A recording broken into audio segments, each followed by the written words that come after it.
92Q, the best mix of R&B, always doing our thing here in the community. And today we had a very special guest break some things down for us about an organization here that represents the police. So, Sissy Brown, break it down for us. We have the head man in charge, the president of the Fraternal Order of Police, Mr. James Smallwood. How are you? What's going on, sir? Thank you for being here. Thank you for having me. Well, my first question, I'm sure everyone wants to know, what is the actual role of the Fraternal Order of Police? Well, the Fraternal Order of Police serves as a voice for the frontline law enforcement officers that work for the Metropolitan Nashville Police Department. Mm-hmm. We are the voice of law enforcement in Nashville that cannot otherwise speak out for themselves. Okay, well, there you go. So it's basically like an advocacy group for officers? We're just the representative voice, and we do several other things. We're also we do several community engagement programs and other things along those lines. But the main goal of the FOP is to represent their officers and make sure that their voices are heard with their employer and with the government and everybody else. Like a union? Similar to, yes. Yeah. Similar to a union. Okay. All right. So, what I guess, after finding out what the role of the FOP is, I guess one of my first question was about the billboard. You guys had this big billboard out the other day, and trying to figure out is the relationship with city government, is it broken with the mayor? Is it broken? What's happening with that? Metro employees, specifically public safety, really any Metro employee that works under the pay plan, we've been promised several things over the years. Mm-hmm. And back when the city was struggling financially, they froze a pay structure, a promise for several years. When we were hired on in the department, they said, this is what you're going to receive year to year as your pay. Right. And they froze that, saying that we can't afford to pay you those benefits even though we promised them to you. Wow. All in all, it totaled up to somewhere around 16% in losses. Those are losses that our employees will never gain back. So we sat down with the Metro government under Mayor Berry, and we drew up an agreement. And that agreement was, look, if you give us 8% over 3 years, we'll stop bringing up the fact that you broke your promise, over the last 5 years. Right. And we'll move forward together as a city. So what happened? We got the first raise, and then the second year, when Mayor Briley came in, he said, we can't afford it. We got to take it back. We're not going to pay you the raise. So now we've got 2% of the 8%, and they're still contemplating as to whether or not they can afford to give us the 3% this year. And what I want to be careful to mention is that even if they give us 3% this year, they've still shorted us 3%. The government owes us a 6% cost of living raise. Right. The city's had explosive growth. Absolutely. And the employees deserve to be able to keep up with that growth. And we shouldn't have to file bankruptcy just to get a cost of living adjustment. So that's the part on the billboard where it says Mayor Briley's broken promises. Absolutely. That's what you're talking about. Yep. Okay. So, man. What about crazy. District Attorney Funk's political agenda? What is that about? Well, I think we all know what that's about. We've got a police officer who we firmly believe has done nothing wrong, and we don't think that he should be facing charges for first-degree homicide or first-degree murder. And we think that General Funk is catering to a specific group that voted for him, and he's hoping to gain their votes again here in several years later down the road. So that's a political agenda in our eyes. We see a police officer who's done his job, who faced a person who had a gun, who pointed it at the police officer, and he was forced to use the force that he did. And now we're having to deal with a district attorney who has prosecuted him for that. All right, so I know for me, I don't have all of the information that you guys may have or what the district attorney's office may have. I know here in the streets, a lot of people feel like it was unjustified. The guy was running away from the officer, and we see too many instances in the area where people have guns and they shoot at the officer and they get arrested. And then other cases, people have a gun or whatever and they get murdered or shot or however you want to call it. So I guess one of my questions is there ever an instance when an officer does this engagement wrong and should be reprimanded? Certainly there are instances where police officers do things wrong and they should be either disciplined or, in some cases, criminally charged. This is not one of those instances. Why do you feel that way? Well, I was getting ready to say there are several instances, even here in Nashville, but across the country, where police officers have been engaged in foot pursuits with suspects. Mm-hmm. That suspect has been armed with a firearm, and in full stride, he has pointed the gun either over his shoulder or, semi-turned and fired at the officer, shot and seriously injured or killed that officer.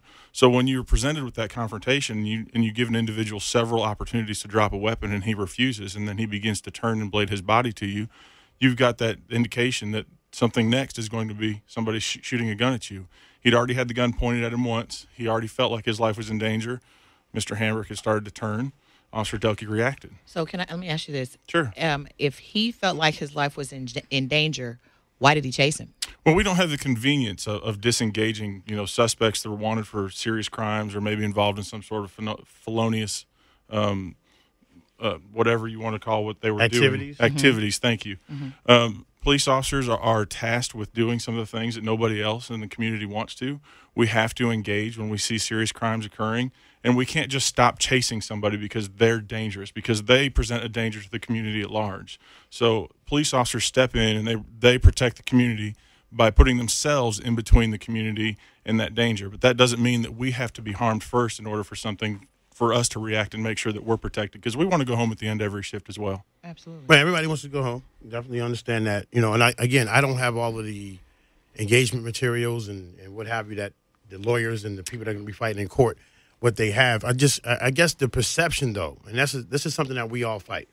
The perception is that some people can have a gun and go home, and other people can have a gun and die. So do you think that there needs to be some kind of standard training, because you represent the officers? Is there enough training going on so that there can be a more, balanced look at this whole thing?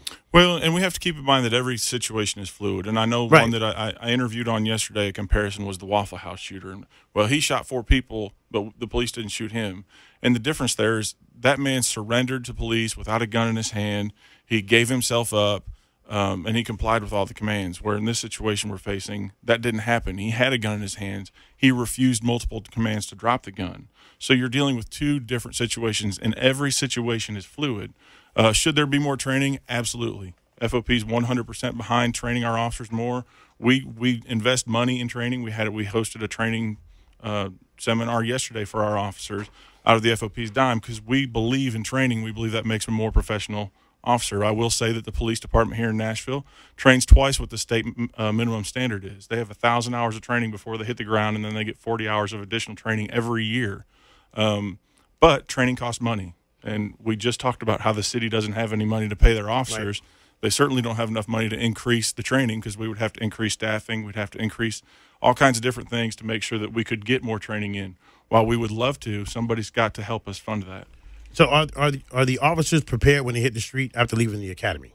Well, the officers, after they leave the academy, they ride with an FTO for 6 months, field training officer. Okay, thank you. So they're actually in training for a full year before they ever answer their first call on their own. So, yes, they are adequately prepared for their calls. We, the Daniel Hambrick case, of course, is a very touching one. And sure.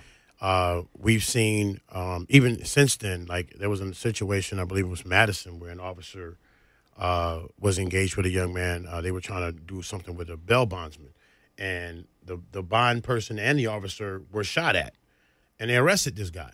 And so when we see these kind of things in the urban community in particular, we're like, okay, how's this guy still living? He shot at that officer, and he's still living. Whereas Daniel Hambrick he could have shot, but he did not shoot. And this one did shoot, and he's still alive. He got shot in the back of the head, and his head blown off. I am trying to figure out which situation you're talking about, the bail bondsman and somebody else. I may be familiar with it, but that certain scenario doesn't ring a bell. Okay. All I can say to that is these situations are very fluid. And saying that because Daniel Hambrick didn't shoot, the officer wasn't justified, that's not necessarily appropriate, because there are, like I said, several instances from across the country that show where officers chasing a suspect are shot and seriously wounded or killed. And even as recent as January, I think an officer in Arlington, Texas, was in a full pursuit of a guy, and the guy just turned around and shot him. And he's still trying to recover from that, if he ever will. We don't know. Right. There's a situation in Hendersonville with this officer. His name was John Langford. Hendersonville? John Langford. Yeah. And I know that may be in another county, Sumner. Yeah, it's Sumner, and that's outside of what you do. What I do. So I don't know the details, but I'll try. No, I mean, you can take a look at it, but I'm just saying, because all of us here, to us, this is the area. Sure. All the officers, I'm sure brother officers are familiar with each other and what have you. And so we're like, how, it has to be some fluidity in how all this is happening, because the perception from the community is that if you black, you getting shot. You know what I'm saying? And if you white, like John Langford, you getting arrested. Well, and it happens a lot, And you need to look at Metro's history, and I think the TBI or the FBI just put out a report out that doesn't support that narrative. It doesn't show that black people are being killed disproportionately to white people. I think it's actually the other way around. I would have to look at the report again to make sure. It's just not being televised and put out there. Yeah, there's just not as much media. But I want to be very careful about a narrative that says that African American people are being shot and killed more than white people are. This is not a race issue. This is an issue where people are not complying with lawful commands from police officers who have guns in their hands or who may indicate that they have a weapon. We don't wake up in the morning as police officers and want to use any force. You know, it's our goal to to wake up in the morning, put our uniform on, go into work, and serve the public. But we also have a goal to come home and see our families too. And if somebody is not following lawful commands, they have a weapon in their hand, we have to react to that scenario appropriately to make sure that we do go home. And while this death is completely tragic, and I feel horrible for the family and friends that are dealing with this death, it's a serious loss. This was derived from the actions of Daniel Hambrick and his refusal to drop a loaded gun, his refusal to comply with lawful commands from a police officer, and that's where we are today. If Daniel Hambrick had dropped the gun, we would not be sitting here having this conversation. We would be talking about something different. We would probably have a longer conversation about police pay and police support and so on and so forth. Right. And before you move on from that too, we support you guys getting your raise. I mean, what you do. I don't know if you listen to us every day. I don't know if you got to listen to it, but I say it all the time. Says it all the time. Well, we appreciate that. Pay them what you owe them. Teachers and police officers, because they're doing the job. Don't forget our fire brothers. And firemen, because they're doing a job that nobody else either wants to do or can do. Pay them their money, you know. But saying all of that, I really, and we were talking about, you know, whether or not the narrative is correct.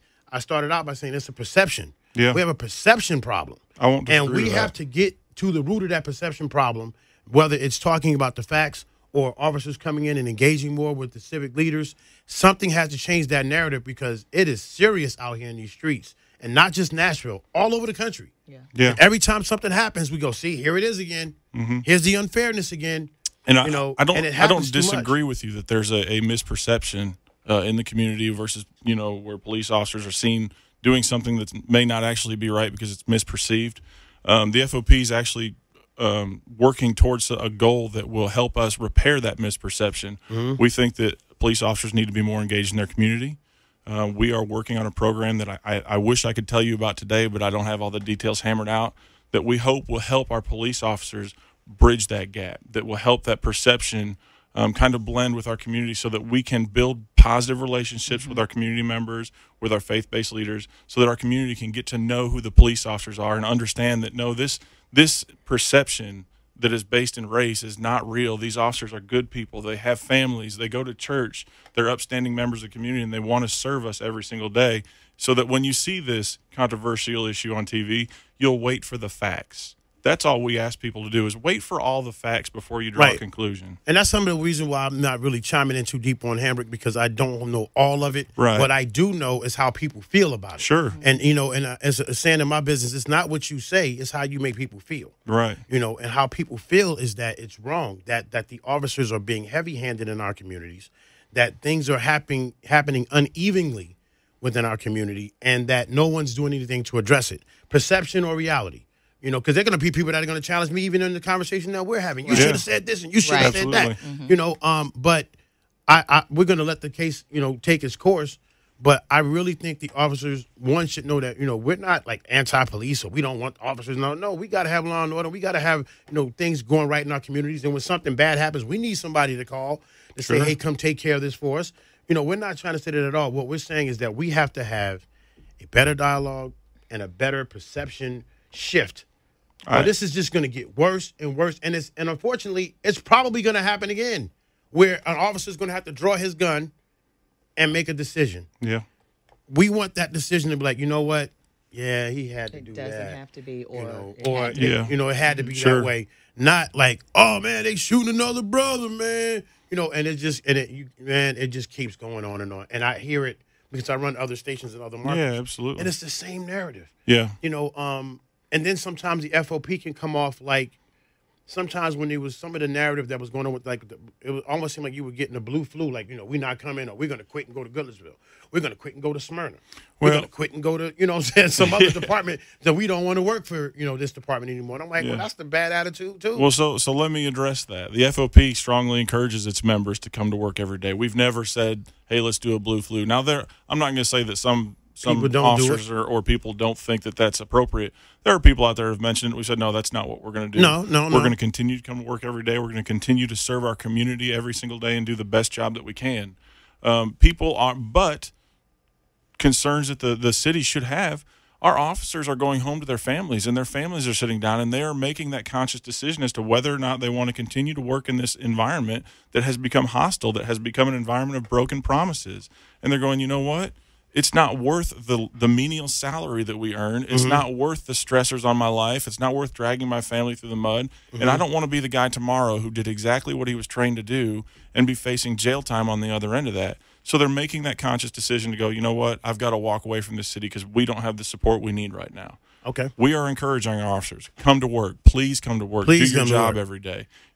We are asking our police officers every single day to do more, to work harder, to work longer, and do it with less. And now everybody that leaves, it's even more strain on the folks that are still here. So exactly. We don't want people to leave. We want people to stay, but they've reached a breaking point. So when you say support, are you meaning just financial support, or are you meaning like physical, moral support to the officers? Both. It's a global thing. I mean, we've got to be able to afford to live in the city we work for. Right. Right now, at the salary that we earn, we can't afford it. We can't even afford to live in the suburbs. People are commuting from an hour or two away because they're not making a salary that they can afford. Now, on the top end, of course, they can afford to live here. But folks that are starting out here making $38,000, $39,000 a year starting salary, and when you top out at $62,000 after 10 or 15 years, depending on whether or not they freeze your pay plan, right? That's a difficult salary to exist in Nashville, especially when the Tennessean 2 years ago said that $70,000 is the minimum salary to earn to live comfortably in the city. So I think what some of us can do that are concerned, because, of course, you can't get to some of the other issues if another person is hungry. I think the city definitely needs to talk to their civic leaders and councilmen and whatever and get this money pushed through. And then while that's happening, we're hoping that you guys can say, okay, let's start some dialogue. Let's see if we need some more training, whatever, because we cannot afford another Daniel Hambrick. Yeah, and hey, look, just can't. And nobody wants that. No, neither side of us wants to see that. Right. Every day we want to see everybody going home. Right. Sometimes we can't. That's outside of our control. But I will agree with you. We need to have a conversation. We need to have deeper dialogue about the perception of policing in the city. We need to build strong, positive relationships between our police officers and our community members. And we are working towards a goal that will help bridge that. I hope that when we announce it, you guys will be supportive, that you'll participate. You can come and announce it on here, because we just want our city to be an example. Sure.